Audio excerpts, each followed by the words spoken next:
오늘 여러분과 함께 출애굽기 25장을 통해서 성막의 축복이라는 제목을 가지고 말씀을 나누기 원합니다.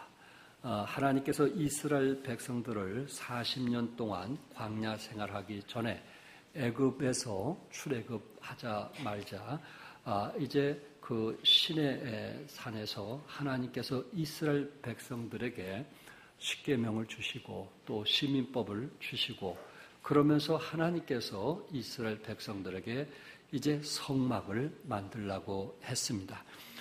이 하나님께서 지으라고 명했던 성막, 참 모든 사람들에게 관심이 있는 성막입니다.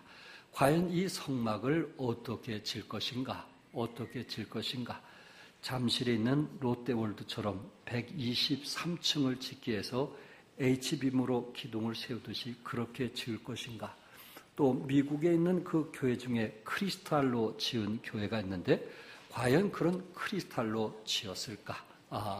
또한 애굽처럼 이제 피라미드를 이 큰 돌로 피라미드를 만들어서 그 왕의 위엄을 이제 보여주고 있는데 과연 하나님께서 성막을 그런 피라미드로 만들어서 피라미드식으로 만들어서 그렇게 위엄을 보여줄 것인가? 굉장히 궁금했던 부분입니다. 그러나 오늘 성경을 보면 어디를 봐도 이 성막이라고 하는 것이 그 텐트로 여러분과 내가 야외 갔을 때 치는 그런 텐트와 비슷한 것으로 하나님께서 짓도록 했던 것입니다. 과연 그 텐트, 그것이 빌딩도 아니고 H빔도 아니고 또한 이제 크리스탈도 아니고 또 피라미드 같이 그렇게 짓지도 않은 장엄하고 웅장하지도 않은 그런 텐트 같은 곳으로 성막을 짓는데 그것이 왜 이스라엘 백성들에게 축복이 되느냐 하는 말씀입니다. 구약 성경에 보면 성막을 다른 말로 해막이라는 말로 표현을 하고 또한 증거막이라기도 합니다. 다시 말해서 거룩한 천막이란 뜻에서 성막이라고 했고 하나님과 만난다는 의미에서 해막이라고 했고 또한 그곳에서 하나님 말씀이 이 제사장을 통해서 백성들에게 주셨다는 그런 의미에서 증거막이라 이렇게 불려지기도 했습니다. 오늘 본문의 성막의 양식과 재료와 규격 이 모든 것을 오늘 성경 출애굽기 25장에서 말씀하고 있는데 사실 이 하나하나가 모두 다 그리스도를 나타내는 그러한 메시지이기도 하는 것입니다. 그렇다면 오늘 하나님께서 이 광야에서 성막을 만들게 하셨는데 왜 성막이 그 당시에 이스라엘 백성들에게 큰 축복이 되었느냐 하는 이야기입니다. 첫째는 이 절망한 이스라엘 백성들을 위해서 하나님께서 성막을 지어주셨기 때문에 그것이 큰 축복이라는 것입니다. 1절과 2절에 여호와께서 모세에게 말씀하여 이르시되 이스라엘 자손에게 명령하여 내게 예물을 가져오라 하고 기쁜 마음으로 내는 자가 내게 바치는 모든 것을 너희는 받을지니라. 특별히 이 장막이라는 그 단어가 출애굽기에서는 13장이나 기록이 되어 있고 레위기에서는 18장이 기록이 되어 있고 민수기에서는 13장이 기록이 되어 있고 신명기에서는 2장 그리고 히브리에서만 해도 4장 여러분 빌립보서가 4장으로 되어 있는데 히브리서에 4장이 기록이 됐단 말이에요. 그러니까 모두 합하면은 성막에 대해서 50장이 기록이 되어 있습니다. 그러니까 이 단일 주제로 최고로 많은 비중을 차지하고 있는 것이 성막입니다. 이 성막이 광야에서 하나님께서 이제 지으라고 명령했을 때 이 성막이 왜 이스라엘 백성들에게 복이 되는가? 40년 동안 광야 생활하면서 이스라엘 백성들이 때로는 낙심하고 실망하고 절망하는 저들에게 오히려 성막을 통해서 위로와 힘을 주기 때문에 성막이 지어졌다는 것은 이스라엘 백성들에게 큰 기쁨이었습니다. 이 성막은 길이가 50m, 그리고 너비가 25m 정도입니다.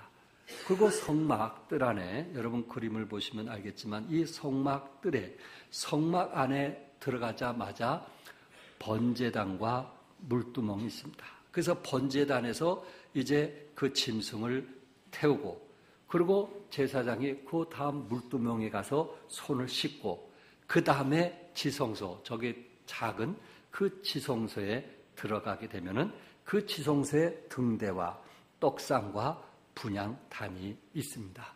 그래서 그 벗개 안에 만나와 아론의 쌍난 지팡이와 두 돌비가 그 안에 이제 그 안에 보관을 하게 되는 것입니다.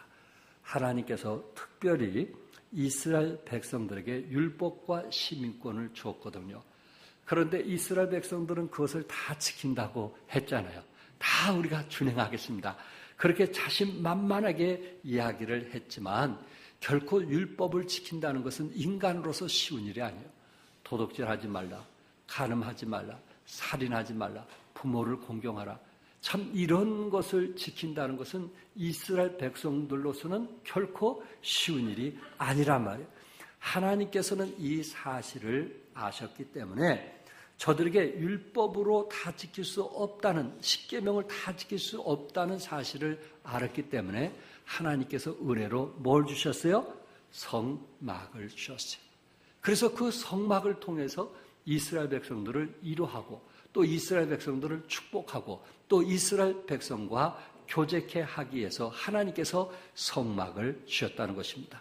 그런데 그 성막을 이제 만드실 때 성막을 짓기 위해서 여러 가지들이 필요했는데 그것을 가져올 때 반드시 이스라엘 백성들에게 하나님이 명하신 것이 있는데 그것이 뭐냐면은 기쁜 마음으로 내는 자가 내게 바치는 모든 것을 너희는 받을지니라.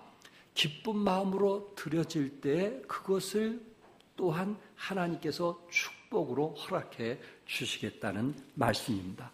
그러니까 성막을 하나님이 이제 만드시기 원하는데 백성들을 통해서 그 성막을 만드시길 원했고 그리고 하나님은 그 성막을 위해서 필요한 자료에 대해서 저들이 어떤 마음으로 드려지길 원했어요? 기쁜 마음으로 드려지기를 원했습니다. 우리 하나님은 에덴 동산에서 인간을 만드실 때 흙으로 빚어서 인간을 만드실 때 하나님이 원하시는 것은 단 한 가지였어요. 그게 뭔지 아시죠? 교제하기를 원했어요. 사랑이라고 하는 것은 대상이 있어야 되는데 하나님의 형상으로 아담과 하와를 만드셔서 하나님은 뭐 하기를 원하셨다고요? 교제하기를 원했어요. 그래서 고린도 전서에도 보면은 주님께서 우리를 구원해 주신 이유는 뭐냐면은 뭐 하기 위함이라? 교제하기 위함이라고 말씀했거든요. 교제를 다른 말로 바꾸면은 그것은 예배라는 거예요. 예배. 우리가 주님을 사랑하기 때문에 우리는 주님 안에서 진정한 교제를 하게 되고 하나님은 우리와 이제 교제를 통해서 그 사랑을 확인을 하게 되는 겁니다. 여러분, 자녀들을 키우지만 과연 자녀들이 공부를 잘하고 그리고 자녀들이 이제 그 주위에서 착한 아이가 되고 그리고 또한 그 사회에 기여하는 그런 큰 사람이 되도록 위해서 우리가 키우고 있지만은 사실 부모가 자식을 키울 때 그것은 목적이 아닙니다. 분명한 것은 부모가 자식을 키운 목적은 그 자식을 통해서 사랑을 주고 싶은 거예요. 내가 자식을 사랑하니까 뭘 주고 싶은 거예요? 뭐든지 주고 싶은 거예요. 그리고 자식과 대화를 나누고 싶은 거예요. 여러분 부모가 자식들에서 모든 걸 다 해주면서 진정한 대화가 없다면 그것처럼 무의미한 게 어디 있겠느냐 말이에요. 사랑하는 사람에게는 교제가 있는 거예요. 사랑하는 사람에게는 대화가 있는 거예요.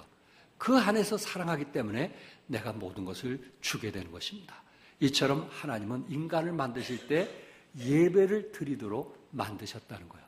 이 예배를 통해서 하나님은 교제하기를 원하시는 거고 사랑을 확인하기를 원하는 거예요. 그러므로 여러분과 나는 하나님 앞에 뭘 드리기 위해서 왔어요? 예배를 드리기 위해 왔어요. 사랑하는 사람은 드리는 거예요. 사랑하지 않는 사람은 드리지를 않아요. 그러나 사랑하는 사람은 드리기를 즐겨하는 거예요. 부모가 자식을 사랑하기 때문에 어떤 것을 희생한다 할지라도 그것을 계산하는 부모는 없어요. 사랑하기 때문에 부모는 자식을 위해서 마음껏 쏟아 부으면서도 뭐 하진 않아요? 계산하지를 않아요. 너 시집 가니까 네가 그동안 내가 키운 거 다 갖고 가라. 이런 부모는 없어요. 왜냐하면 사랑하기 때문에. 사랑은 계산하지 않는 거예요. 이처럼 여러분, 내가 주님을 사랑하기 때문에 우리는 주님께 뭐 하기 위해서 왔어요? 드리기 위해서 왔어요. 그것은 기쁨으로 드려야 되고 그것은 즐거움으로 드려져야 된다는 사실입니다. 여러분, 내가 교회를 섬기고 봉사하고 헌신한 것도 기쁨으로 할 수 있기를 바랍니다. 여러분들이 주님을 사랑하기 때문에 차량 운행도 신경질 내고 화를 내고 그거는 아니에요. 예배당 청소하는 것도 억지로 하는 그것도 아니에요. 내가 진정으로 하나님을 사랑하고 주님을 사랑하면 우리에게서 나타나는 것이 있어야 되는데 즐거움이 있어야 돼요. 기쁨이 있어야 돼요. 감사가 있어야 돼요. 바로 이런 사람들이 진정으로 하나님께 예배를 드리게 되는 것입니다. 우리는 기복신앙은 아니에요. 하나님께 복받기 위해서 온 것이 아니고 드리기 위해서 왔어요. 그러면 하나님은 오늘 본문에 말씀하기도 즐거움으로 드린 자에게 하나님께서 그 이상으로 갚아주시겠다고 말씀했어요.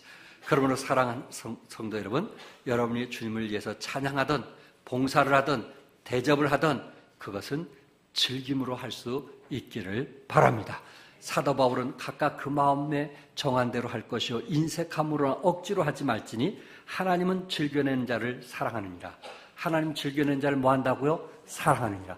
하나님은 즐겨 봉사하는 자를 뭐 한다고요? 사랑하느니라. 하나님은 즐겨 찬양하는 자를 뭐 한다고요? 사랑하느니라. 하나님은 즐겨 주님께 드린 자를 사랑하느니라고 말씀했어요. 그러니까 여러분과 내가 주님을 위해서 섬기는 거, 봉사하는 거, 헌신하는 거, 그것이 기쁨이 될 수 있기를 바랍니다. 하나님이 그런 사람을 뭐 하신다고요? 사랑하시고 하나님이 그런 사람들에게 오히려 축복을 약속을 했던 것입니다. 특별히 여러분 3절과 7절까지 하나님께서 이스라엘 백성들에게 무엇을 가져와야 될지 구체적으로 말씀을 했습니다.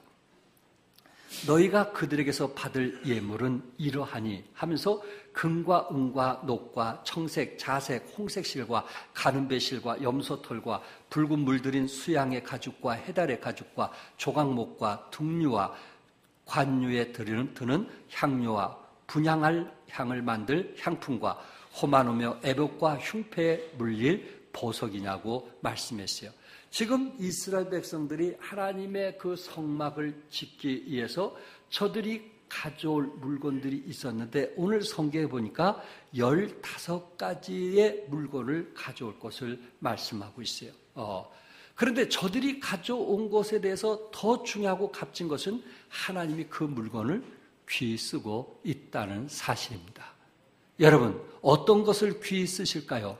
오늘 그 16가지 중에 하나님께서 성막을 만드는데 16가지 중에 여기에 보니까 금도 있고 은도 있고 놋도 있고 보석도 있더란 말이에요.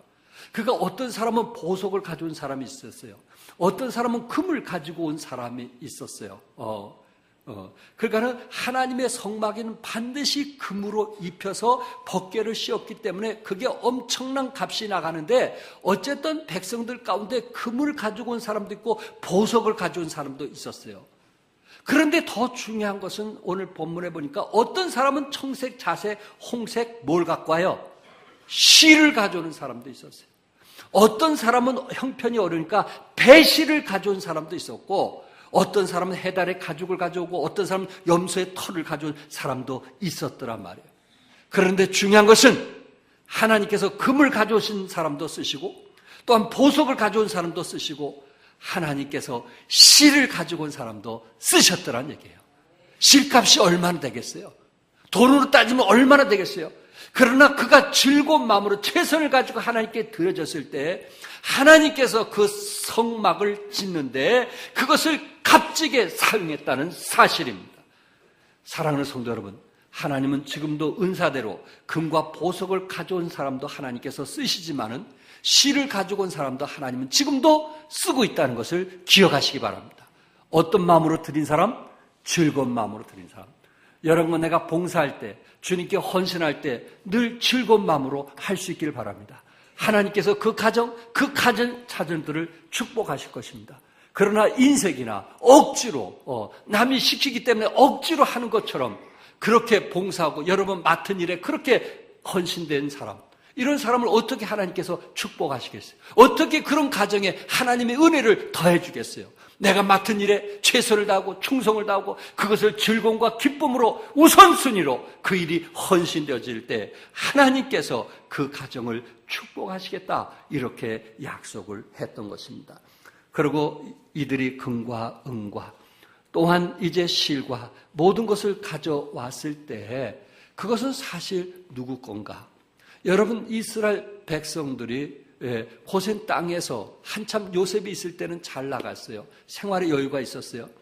그러나 바로 왕들이 바뀌어가면서 저들이 노예 생활을 했어요. 가진 것마저도 다 빼앗겼어요. 저들이 이제 그 하루에 의무를 다하지 않으면 채찍에 맞기도 하고 가족끼리 또한 부부끼리 어떤 온전한 생활을 못할 정도로 그런 고통과 아픔이 있을 때 하나님께서 그 소리를 들으시고 하가마사 모세를 보내셨다고 말씀하고 있어요. 그러니까 저들이 가진 것이 어디 있겠어요? 장정 60만 되는 그 가정들에 가진 것이 뭐가 있겠어요? 그러나 모세를 통해서 마지막 열장할 때 그 애굽의 첫째 아들은 모두 다 장자들은 죽고 말았어요. 그리고 먼저 난 짐승들은 모두 다 죽고 말았어요. 애굽의 어두운 장사가 치르게 되었어요. 눈물바다가 되었어요. 눈물바다가 되었어요. 하루아침 일어나 보니까 내 자식 아들이 죽었는데 울지 않을 부부가 어디 있겠어요? 나중에 알고 보니까 하나님께서 바로에게 명령했는데 그 명령에 순종하지 않으므로 이런 벌이 왔다는 것을 애굽 백성들이 알게 됐을 때 어떻게 했겠어요? 성경에 보니까 그들에게 금과 은과 폐물을 주면서 제발 떠나다오. 제발 떠나다오. 애굽 땅에서 제발 떠나다오. 너희들이 있음을 통해서 이 애굽이 이런 고통과 어려움이 있으니 내 아들이 죽었으니 제발 그 너희들이 원하는 거 다 줄 테니 제발 떠나다오. 하나님께서 이렇게 역사한 줄 믿으시기 바랍니다. 그래서 저들은 금과 폐물을 가지고 이제 애굽을 나오게 되었고 가나안을 향해서 달려가게 되었던 것입니다. 그거를 누가 줬을까요? 금과 폐물을 누가 줬을까요? 하나님이 주신 거예요. 하나님이 주신 것을 성막을 짓기 위해서 하나님께서 내놓으라고 말씀하는 거예요. 그것도 어떤 사람 것만 받으라고 그랬어요? 즐겨내는 사람 것만 받으라 했어요. 기쁨으로 드려진 사람은 받으라 했어요. 억지로 인색하는 것은 받지 말고 즐겨내는 사람을 받으라. 그러면 하나님께서 또한 축복을 허락해 주시겠다고 약속을 했던 것입니다. 그러므로 여러분과 내가 무슨 일을 하든 우리는 항상 즐김으로 할 수 있기를 바랍니다. 예배당 오실 때 즐거움으로 오셨으면 아멘 하세요. 기쁨으로 오셨으면 아멘 하세요. 억지로 오는 하나님이 기뻐하지 않으세요. 이미 여러분이 집에서 일어났을 때부터 하나님께서 이미 그 마음을 아시는 거예요. 사도 바울은 누가 너를 남달리 구별하였느냐? 내게 있는 것 중에 받지 아니한 것이 무엇이냐? 내가 받았은즉 어찌하여 받지 아니한 것 같이 자랑하느냐? 내게 있는 것 중에 받지 아니한 것이 무엇이냐? 내가 받았은즉 어찌하여 받지 아니한 것 같이 자랑하느냐? 사랑하는 성도 여러분, 우리의 그 아름다운 찬양, 우리에게 늘 감동과 기쁨을 주고 있습니다. 이것을 세상의 노래로 부른다고 한번 생각해 보세요. 누구를 기쁘게 하는 거예요? 누구를 즐겁게 하는 거예요? 그런데 나를 창조하시고 나를 구원하시고 나를 축복하신 하나님을 내 입술로 찬양할 수 있다니, 하나님께서 이것을 쓰고 있다니 얼마나 우리에게 기쁨과 감동이 있느냐 하는 거예요. 하나님이 나를 쓰시다니, 하나님이 나 같은 사람을 받으시다니. 이스라엘 백성들에게 작건 크건 하나님께서 저들 것을 받으셨다는 그 사실로 인해서 저들은 감사했고 그래서 저들은 기쁨으로 들어지게 되었다는 것입니다. 미국 콜롬비아 인터내셔널 유니버시티의 총장으로 지낸 라버트슨 맥킬킨이라고 하는 분이 있는데, 이분은 32년 동안 대학 총장직을 이제 총장직으로 일을 하고 있었습니다. 그런데 그가 재직을 하는 중에 그 아내가 알츠하이머병, 치매의 일종인데 그 병에 걸린 거예요.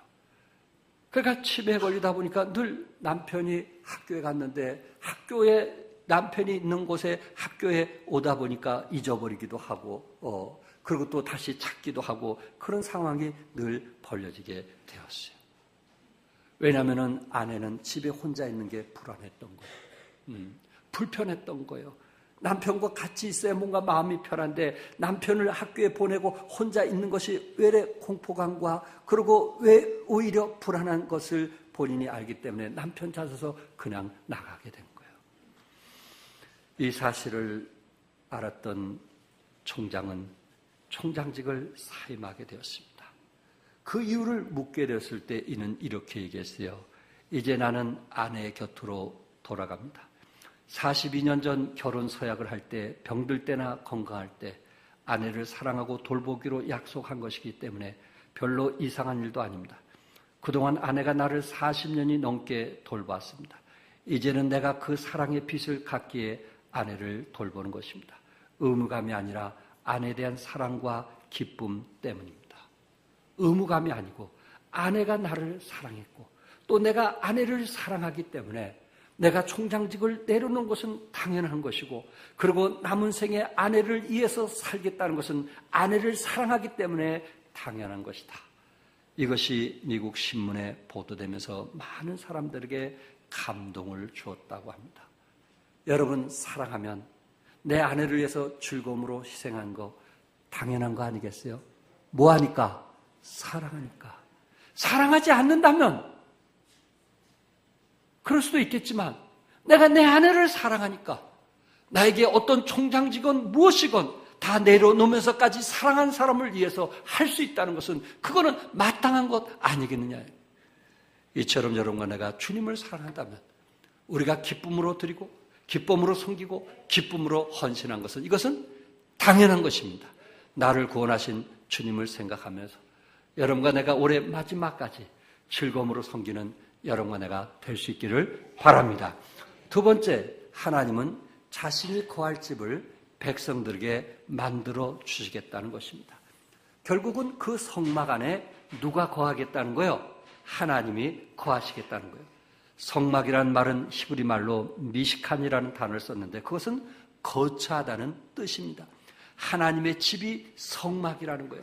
물론 성막이 나중에는 솔로몬의 성전, 그 성전에 하나님의 영광이 가득했던 하나님이 거처했던 곳이었지만은 하나님은 솔로몬이 지었던 성전이든 텐트로 지었던 성막이든 하나님이 그곳에 뭐하기 위해서? 거하기 위해서. 그래서 8절에 내가 그들 중에 거할 성소라고 했어요. 성소를 다른 이름으로 해막이라기도 합니다. 레기 1장 1절에 보면 여호와께서 해막에서 모세를 부르셨다. 그러니까 성막 안에서 하나님의 사람들을 부르시고 하나님의 사람들을 만나시고 하나님의 사람들과 교제하게 된 것이 어디 안에서 이루어졌다 그랬어요? 성막 안에서 이루어졌다고 성경은 말씀을 하고 있어요. 그러니까 성막에는 누구를 만나는 장소예요?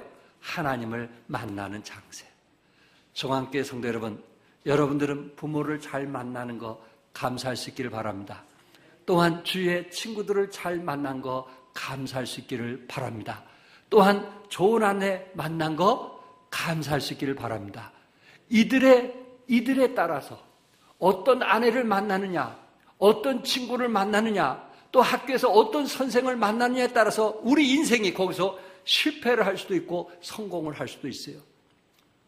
그러나 이 세상에 어떤 사람을 잘 못 만났다 할지라도 여러분들이 하나님 성전에서 하나님을 만나면 하나님은 우리를 변화시켜서 하나님이 원하시는 자녀로 만들어 가시더라는 거예요. 실패했던 사람을 일으켜서 성공하게 만드시고, 그리고 나약하게 살던 사람을 하나님께서 우리를 부르셔서 강한 그리스도인으로 만나게 하더라는 거예요. 그러니까 이 세상에 만남도 중요하지만은 여러분과 내가 그리스도 안에서 하나님을 만날 수 있었다는 것은 이것이 얼마나 큰 축복인지 아시겠죠? 이것이 얼마나 큰 은혜인지 아시겠죠? 이거는 우리에게 너무나 큰 축복이에요. 너무나 큰 은혜란 말이에요. 네. 우리가 그리스도 안에 살면서 참 만났다는 것, 바로 하나님께서 성막을 통해서 이스라엘 백성들을 만나도록 하기 위해서 그곳에 주님이 거하시고 만나기 위해서 성막을 지었다고 하는 것은 이스라엘 백성들에게 얼마나 큰 축복인지 아시느냐 하는 거예요. 이스라엘 백성은 과거에 하나님이 두려워서 하나님이라는 말도 붙이질 못했어요. 야훼란 말을 감히 할 수가 없었어요. 그래서 하나님이라는 이름이 성경에 나오면 그 이름을 띄고 다른 거를 두루마리 성경을 읽게 됐어요. 하나님이라는 것은 감히 그들이 부를 수 없는 존재였단 말이에요. 그런데 그 하나님이 너희들이 지은 그 성막 안에 지금 거하시고, 그리고 내가 너희들과 만나겠다는 이 축복이 얼마나 감격스럽고 감동적이냐 하는 것입니다. 저들은 너무나 감격했을 거예요. 그 성막에 하나님이 함께 거하신다는 그 사실로 인해서 너무나 기뻐했을 거예요. 이스라엘 백성들의 감격과 기쁨이 있는 것처럼 여러분, 예수 믿고 구원받은 사람들에게 성령이 우리 마음속에 계심을 믿으시기 바랍니다. 임마누엘 하나님이 우리와 함께 하심을 믿으시기 바랍니다. 제자들이 풍랑 중에, 그 주님이 그 배에 주무실 때 그 풍랑 중에 두렵고 떨리고 무서워서 주여 왜 주무시나이까 하면서 예수님을 깨우시게 되었고, 우리 주님은 믿음이 없는 자들이여 책망하면서 파도여 잠잠하라고 말씀하셨어요. 주님이 배 안에 계시는데 너희들이 왜 두려워하느냐, 너희들이 왜 염려하느냐 하면서 바다를 잔잔케 하신 주님을 제자들이 보았던 것처럼 우리 안에 계신 주님께서 풍랑을 잔잔케 하신 것을 믿으시기 바랍니다. 파도를 잔잔케 하신 것을 믿으시기 바랍니다. 어떤 폭풍도 잔잔케 하는 것을 믿으시기 바랍니다. 그럴 때는 여러분 가정에 풍랑과 폭풍과 비바람이 몰아친다 할지라도 우리가 주님만 바라보면, 주님만 의지하면 바다를 잔잔케 하신 주님, 파도를 잔잔케 하신 주님이 우리와 함께 하시기 때문에 내니 두려워 말라고 말씀하시는 것입니다. 우리 주님은 오늘 본문에 보니까 여기에 성막을 짓되 무릇 내가 내게 보이는 모양대로 장막을 짓고 기구들도 그 모양을 따라 지을지니라고 9절에 말씀했어요. 그가 성막을 짓는 모든 설계를 누가 하시는 거예요? 하나님이 하시는 거예요. 백성들을 통해서 성막을 짓는 것이 아니고 저들에게 재료까지도 다 하나님이 원하시는 재료를 갖고 오게 했고, 왜냐하면 그것이 모두 다 그리스도를 상징하는 거기 때문에 하나님이 원하시는 재료를 모두 다 갖고 오게 했고, 그 이치와 그 길이와 크기와 모든 것이 하나님의 계획에 의해서 성막을 지었다는 것입니다. 왜? 그 성막은 그리스도의 모형이기 때문에 그렇습니다. 그 성막을 통해서 이스라엘 백성들이 하나님을 만날 수 있기 때문에 그렇습니다. 그 성막을 통해서 이스라엘 백성들이 죄사함을 받을 수 있기 때문에 그렇습니다. 그래서 하나님이 원하신 대로 짓도록 했던 것입니다. 사랑하는 성도 여러분, 구원은 우리의 행위에서 난 것이 아니고 믿음으로 이루어졌다고 말씀했어요. 내 생각, 내 뜻대로 이루어지는 게 아니에요. 반드시 하나님 계획 속에 하나님 뜻대로 해야 구원받는 거예요. 하나님이 원하는 대로 해야 하나님의 자녀가 되는 거예요. 내 생각대로 해서 되는 게 아니에요. 그렇기 때문에 여러분과 나도 우리는 하나님 말씀에 순종하는 그리스도인이 될 수 있기를 바랍니다. 내 생각대로 예수 믿는 사람이 되면 안 되는 거예요. 내 계획대로 예수 믿으면 안 되는 거예요. 우리는 하나님 계획대로 순종할 때 거기에 오병이어의 기적이 일어나는 것을 믿으시기 바랍니다. 기적은 뭘 통해서? 순종을 통해서 일어나는 거예요. 내가 순종하지 않을 때 기적은 일어날 수 없는 거예요. 우리가 말씀에 순종하고 최선을 다할 때 하나님은 우리를 통해서 역사함이 우리 가정에 일어나게 되는 것입니다. 또한 이스라엘 백성이 광야를 여행할 때 하나님의 지시에 따라 행진을 합니다. 민수기 2장 1절과 9절에 보면은 유다 지파를 위시하여 스불론, 이사갈, 또 우편은 루벤 지파와 시몬과 갓 지파, 그 좌편은 아셀과 단, 납달리 지파, 그리고 후면에는 에브라임, 베냐민, 므낫세 지파. 그 12지파들이 항상 누구 중심으로 있었을까요? 하나님 중심, 그 성막 중심으로 있었어요. 그래서 저들이 저녁이 되면은 하나님의 성막을 딱 가운데 놓고, 그리고 12지파가 3지파씩 동서남북으로 이제 텐트를 쳐서 거기서 잠을 자게 돼 있어요. 항상 그들이 문을 열면 어디를 바라봤어요? 어디를? 성막을 보게 됐어요. 어디서든지 문을 열면 어디가 보여요? 성막이 보이는 거예요. 그래서 저는 항상 문을 열고 하나님 앞에 예배를 드렸어요. 동쪽에 있던 북쪽에 있던 서쪽에 있던 남쪽에 열던 문만 열면 항상 그들은 성막을 바라볼 수가 있었어요. 항상 이스라엘 백성들에게 하나님께서 항상 하나님 중심으로 살도록 했던 것입니다. 우리 가정의 호주가 하나님이 될 수 있기를 바랍니다. 우리 가정의 호주가 예수님이 될 수 있기를 바랍니다. 이스라엘 백성들이 그렇게 살았기 때문에 40년 동안 농사짓지도 아니하고 하나님께서 먹이시고 입히시고 채워주시는 역사가 일어나게 되었어요. 여러분 삶 속에 하나님을 인정하고 여러분 삶 속에 하나님을 붙들고 여러분 삶 속에 정말 하나님 없이 살 수 없다는 고백이 있게 됐을 때 비로소 하나님은 여러분의 인생에 여러분 삶에 개입하시게 되는 거예요. 축복하시게 되는 거예요. 그러니까 내 마음이 지금 어디를 향하고 있는가 한번 생각해 보세요. 나는 하나님을 의지하고 있는가? 하나님을 붙들고 있는가? 하나님 없이는 살 수 없다는 고백이 내 삶의 현장 속에서 일어나고 있느냐 하는 것입니다. 끝으로 하나님은 성막에서 백성들의 죄를 용서해 주겠다고 했어요. 17절에서 22절에 순금으로 속죄를 만들되 길이는 2규빗반, 너비는 1규빗반이 되고 금으로 그룹 둘을 속죄소 2 끝에 쳐서 만들되 성막을 짓되 그 지성소 안에 하나님 법궤 위에다가 뭐를 두었다 그랬어요? 여기에 속죄소를 두었다 그랬어요. 이게 중요한 거예요. 이스라엘 백성들이 우리가 다 하나님 말씀을 준행하겠습니다. 그런 문제가 없어요. 이스라엘 백성들이 다 성경대로 사는데 무슨 문제가 있겠어요? 그들이 하나님 말씀을 만끽하고 즐기면 되는 거예요. 아무 문제가 없어요.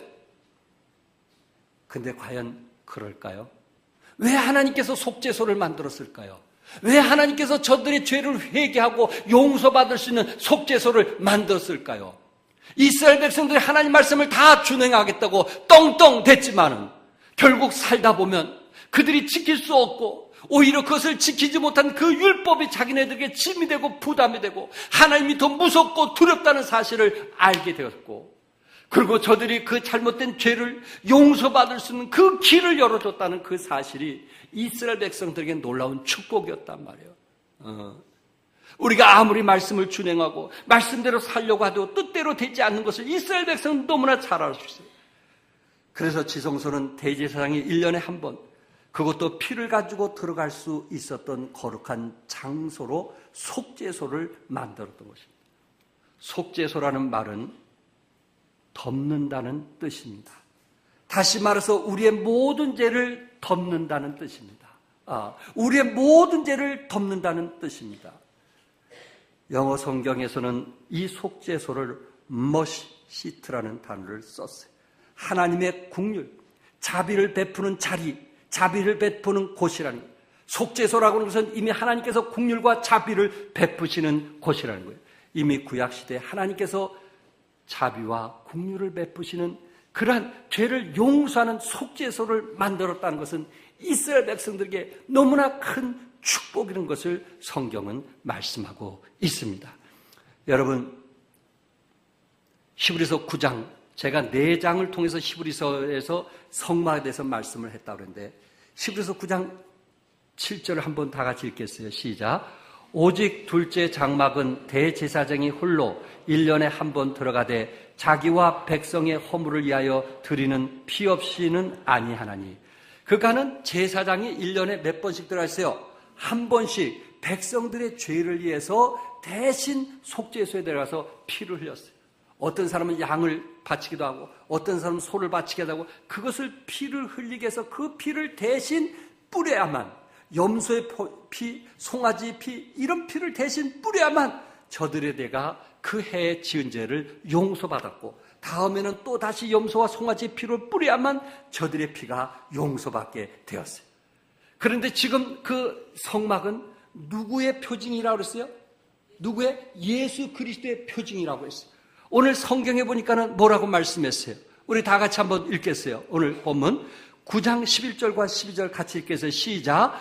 그리스도께서는 장래의 좋은 일의 대사장으로 오사 손으로 짓지 아니한 것 곧 이 창조에 속하지 아니한 더 크고 온전한 장막으로 말미암아 염소와 송아지의 피로 하지 아니하고 오직 자기 피로 영원한 속죄를 이루사 단번에 성소에 들어가셨느니라. 우리 주님께서 이제는 소와 염소의 피로 하지 아니하고 주님이 대신 돌아가심으로 여러분과 나의 죄를 영원히 속죄했단 말이에요. 해마다 속죄 제사를 드려야 되는데 예수님이 대신 그 장막 지성소에 들어가셔서 대신 피를 흘려주심으로 말미암아 영원한 속죄를 이루어 주셨다는 사실입니다. 여러분, 이스라엘 백성들이 해마다 자기 죄가 용서받은 그 사실로 인해서도 기뻐하고 즐거워했는데 하물며 우리의 죄가 예수 그리스도의 피를 믿음으로 구원받은 이 사실이, 믿음을 통해서 구원받은 이 사실이 우리에게 있다는 것이 얼마나 큰 기쁨이냐 하는 거예요. 여러분, 구원받으셨어요? 하나님의 자녀가 되었어요? 신앙인의 거룩한 행위는 믿음의 열매지 믿음의 조건이 아닙니다. 우리는 믿는 거로 변화된 삶을 사는 것이지 변화된 삶을 살기 때문에 구원을 얻는 것이 절대로 아니라는 거예요. 그러므로 여러분과는 자나깨나 무엇으로 구원받아요? 믿음으로 구원받는 거예요. 행위로 구원받는 게 아니냐. 일어서나 앉으나 우리는 믿음으로 구원을 얻는 거예요. 구원은 울어도 못해요. 구원은 힘써도 못해요. 구원은 애써도 안 되는 거예요. 구원은 참아도 안 되는 거예요. 구원은 뭐 하기만 하면 되는 거예요? 믿기만 하면 되는 거예요. 예수님이 내 죄를 위하여 대신 십자가 달려 돌아가셨다는 사실을 믿기만 하면 되는 거예요. 어떤 사람은 그것을 돈으로 대신해 보려고, 구원을 어떻게 돈으로 좀 대신해 보려고, 여러분 한번 생각해 보세요. 햇빛을 여러분 돈으로 살 수 있어요? 있으면 말해 보세요. 여러분 마시는 공기를 돈으로 살 수 있어요? 여러분 자식들이 말이에요, 부모님의 은혜를 돈으로 해결할 수 있어요? 그 부모의 희생과 사랑을 어떻게 돈으로 계산할 수 있느냐 말이에요. 절대 돈으로 계산되지 않는 것이 부모의 은혜예요. 하물며 예수 그리스도께서 하늘을 버리시고 하나님께서도 이 땅에 오셔서 인간으로 오셔서 대신 우리 죄를 위해서 십자가에 달리신 그 피를 어떻게 돈으로 계산하냐 말이에요. 어떻게 돈 가진 사람이 천국에 간다고 말할 수 있느냐 말이에요. 천만에 믿음을 통해서만 천국 가는 거예요.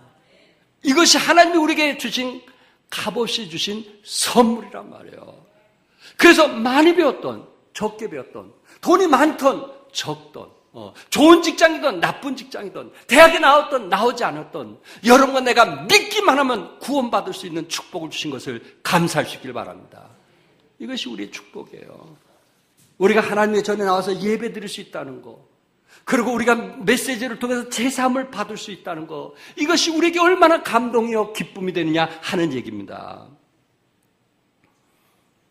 예수님을 만나 제사함을 받고 감사하는 예배를 드린 것이 교회인 것을 믿으시기 바랍니다.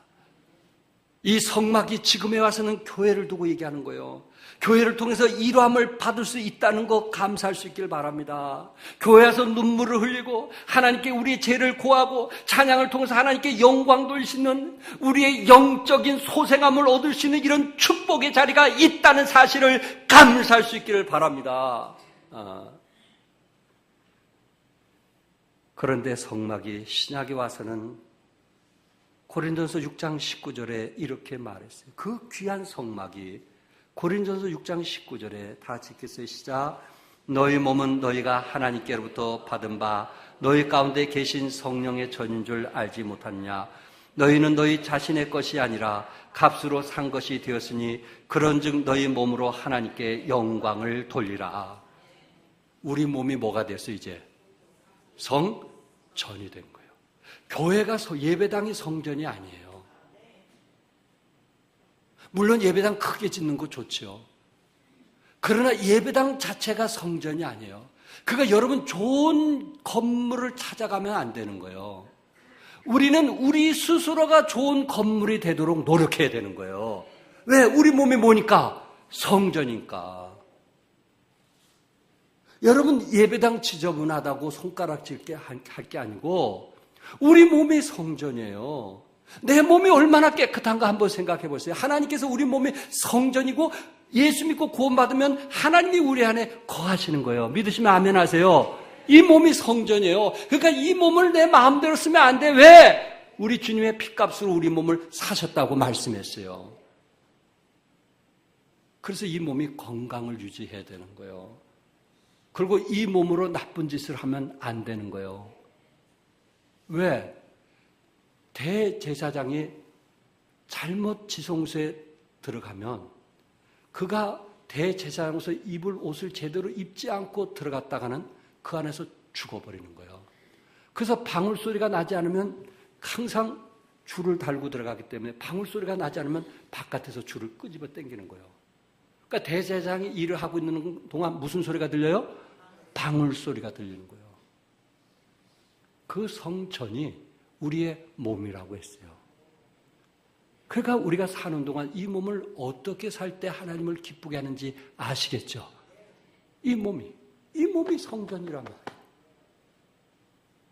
우리가 좋은 옷 입고 좋은 반지 끼고 향수를 뿌리고 그렇다고 해서 성전이 되는 게 아니고 하나님은 내가 거룩하니 너희들도 거룩한 생활을 하라고 말씀했고 우리 하나님이 우리를 구원해 주신 것은 선한 사람이 되라고 부르셨단 말이에요. 따라서 해봅시다. 선한 사람, 착한 사람. 그러니까 여러분과 나는 세상 사람보다 조금 착해야 되겠어요? 안 해야 되겠어요? 적어도 내 이웃집 사는 사람보다는 좀 착해야 되는 거예요. 저분이 나에 대해서 욕을 10번 하면 나는 12번 하면 안 되는 거예요. 용서하고 사랑하고 이해하는 거예요. 왜? 우리 몸이 성전이니까. 하나님을 기쁘게 하는 성전이기 때문에 그런 거예요. 그러므로 여러분과 내가 이 땅에 살면서 선한 사람, 남의 마음을 아프게 하는 그런 힘들게 하는 사람이 아니고 착한 사람, 그게 성전이에요. 그래서 아내에게 대할 때 정말 아내에게 선한 사람이 되고 자녀들에게 선한 사람이 되고 이웃에게 선한 사람, 그것이 하나님께서 우리에게 축복을 주신다고 말씀했어요.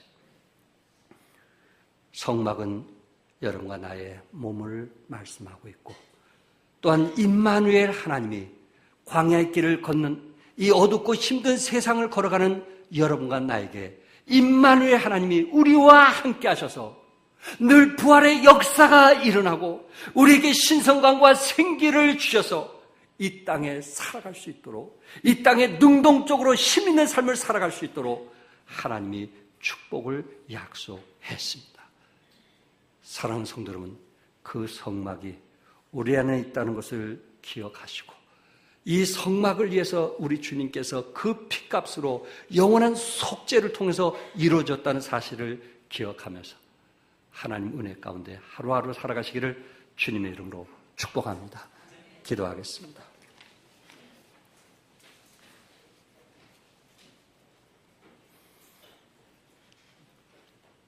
하나님께서 율법을 지킬 수 없는 이스라엘 백성들을 아시고 성막을 허락해 줬어요. 죄사함을 허락해 줬어요.